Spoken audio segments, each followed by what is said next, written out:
Magandang umaga po sa lahat, mga kaibigan. Ngayon ay August 8, 2024.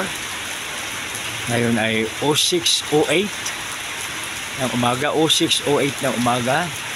Mga kaibigan, maulan po ngayon dito po sa Pasay. No? So, ang ulan. No? So, salamat dahil umulan. Sa ngayon mga kaibigan, alalahanin po natin ang kasulat sa Maawit 34:7a na nagsasabi, anghel ang siyang bantay sa may takot sa Diyos. Mapalad, purihin nawa ang Diyos sa kanyang salita. Mga kaibigan, napakapalad po natin dahil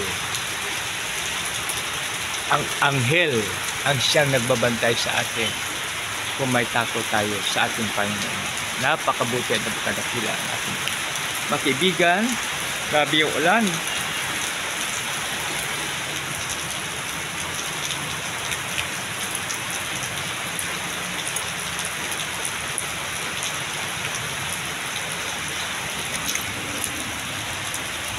Maraming salamat. God bless us all.